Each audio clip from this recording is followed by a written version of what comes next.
안녕하세요, 리핏입니다. 매일 걷기 운동으로 평발을 교정하고 있습니다.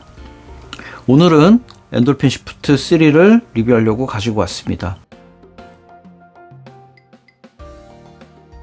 제가 보통 신발 리뷰를 할 때 되도록이면 좀 구매를 말려드리기 위해서 단점 위주로 많이 설명을 드리고 있는 편인데요. 이 신발은 올해 상반기에 제가 구매한 신발 중에 가장 잘 샀다고 생각하는 신발입니다. 3등은 아디다스 테렉스의 스피드 플로우고요. 2등은 뉴발란스 860이고요. 네, 요게 1등이 되겠습니다. 보통 하루에 매번 2만 보씩 대략 15km 정도를 걷고 있는데요. 최근에는 조던 같은 운동화를 신다 보니까 많이 걷지 못해서 14km 정도까지 평균이 좀 떨어지기는 했는데, 네, 이 신발을 신으면 굉장히 많이 걸을 수 있습니다. 5월에 이틀 연속으로 비가 와서 못 걸었던 날이 있었는데, 그 다음날 요걸 신고 25km 걸었습니다. 얼마나 신으면 발이 좀 피곤해지는지 테스트 겸 해서 최대한으로 좀 걸어봤고요. 더 이상 걸을 수도 있었지만 배가 고파서 걷다가 집에 돌아올 정도였으니까 여유가 되신다면 꼭 한번 구매해서 신어보시라고 말씀드리고 싶은 그런 신발입니다. 이유는 간단합니다. 쿠션이 장시간 신어도 거의 주저앉지 않는 굉장히 꾸준한 쿠션감을 가지고 있고요. 가피도 살짝 늘어나면서 발을 잘 감싸주는 그런 부분 때문에 아예 걷기 시작하고부터 집에 돌아와서까지 꾸준한 쿠션감을 유지하는 그런 신발이라고 할 수 있습니다. 엔돌핀 시프트 3를 설명을 드리려면 제가 또 시프트 2도 신어봤으니까 시프트 2도 설명을 좀 드려야 될 것 같아요. 지금은 ABC마트에서 이제 내려간 것 같아요. 다 팔린 것 같은데 제가 굉장히 저렴하게 49,000원인가 굉장히 저렴하게 샀던 것 같아요. 이 신발도 제가 리뷰할 때 빠르게 걷는 속보를 걷기에는 굉장히 좋은 신발이다 라고 말씀드렸고요. 발의 굽힘으로 걷는 신발이 아니라 발을 부드럽게 롤링해서 쉽게 걸을 수 있도록 만들어주는 그런 신발이었습니다.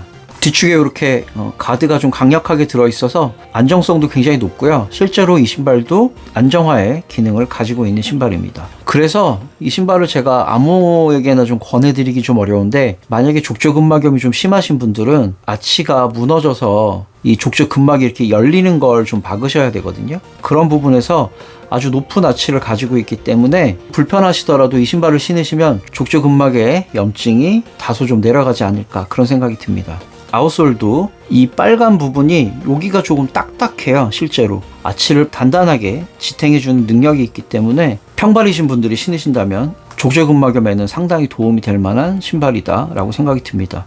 처음에 근데 좀 아쉬워요. 아치 부분이 많이 아프고 불편할 수 있습니다. 하지만 확실히 이 신발을 신으면 족저근막염은 좀 완화되더라, 그거는 좀 말씀드리고 싶고요. 그래서 구해서 신어보실 수 있으면 신어보셨으면 좋겠습니다. 이 리뷰가 끝나면 제가 이 신발을 아마 구하실 수 없을 거기 때문에 나눔해 보려고 해요. 가격이 저렴해서 못 구하실 신발은 아니긴 합니다만 제가 이것도 나눔해서 평발이신 분들이 좀 가져가셨으면 하는 바람이 있습니다. 그래서 제가 이거 깨끗하게 세척을 해서 지금 보관하고 있는 상태였고요. 엔돌핀 시프트 2가 안정화 기능이 굉장히 좋은 신발이다라고 말씀드렸는데, 그런 면에서 이제 엔돌핀 시프트 3에서 살짝 좀 아쉬운 부분을 얘기하라고 하면 엔돌핀 시프트 2만큼 안정화 기능이 강력하진 않아요. 실제로 미드솔도 조금 더 부드러워지기도 했고요. 이 높은 아치 부분도 살짝 좀 상쇄가 돼서 거의 중립 쿠션화 정도의 느낌으로 편하게 느껴지는 신발입니다. 그렇기 때문에 안정화 같은 아치를 좀 눌러준다거나 하는 기능의 그 느낌은 조금 덜하기 때문에 누구나 신어도 되는 좀 보편적인 러닝화 같은 게 아닌가 하는 생각이 듭니다. 너무 강력한 안정화가 좀 부담된다 하시면 요거 정도 신으셔도 괜찮을 것 같아요. 엔돌핀 시프트 2보다 확실히 미드솔이 많이 부드러워졌습니다. 지금 접히는 부분도 그렇고요. 노출되어 있는 이 미드솔 부분들을 눌러봐도 확실히 전작보다는 많이 부드러워졌습니다. 그렇다고 일반적인 다른 러닝화처럼 부드러우냐? 그렇진 않아요. 확실히 단단한 느낌이 있긴 있습니다. 그래서 제가 요거 제 쿠션 평가표에서 가장 오른쪽에서 두 번째 레비테이트랑 비슷한 느낌의 단단한 신발로 포지셔닝은 해놨습니다. 그건 참고해서 봐주시면 좋을 것 같아요. ABC마트가 항상 좀 아쉽죠. 그 서코니의 모든 물량을 다 가져오지도 않으시고 또 가져오셔도 굉장히 소량으로 판매돼서 진짜 러너들이 신발을 구하기 좀 어려워하시는 것 같은데, 이 신발도 아직 ABC 마트에서 정식 수입이 되지는 않았어요. 저는 이걸 해외 직구로 구매했고요. 16만원 조금 넘게 주고 구매한 것 같은데, 그래서 살짝 가격이 좀 아쉽기는 합니다.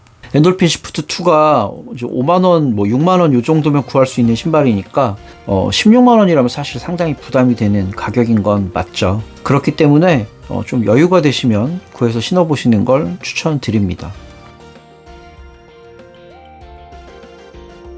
그래도 부위별로 느낌이 어땠는지는 좀 설명을 드려야 되니까 아웃솔부터 설명을 가보도록 하겠습니다. 미드솔이 많이 노출되어 있는 형태예요. 그리고 아치가 내려앉는 이 부분에 아웃솔이 더 보강된 거는 있지만 확실히 전장만큼 아치 서포트가 훌륭하진 않다, 그렇게 보시면 될 것 같고요.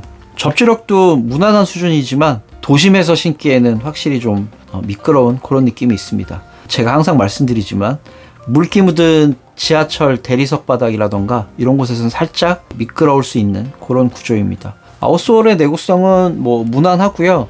여기 노출되어 있는 미드솔은 살짝 마모가 좀 심하게 됐습니다.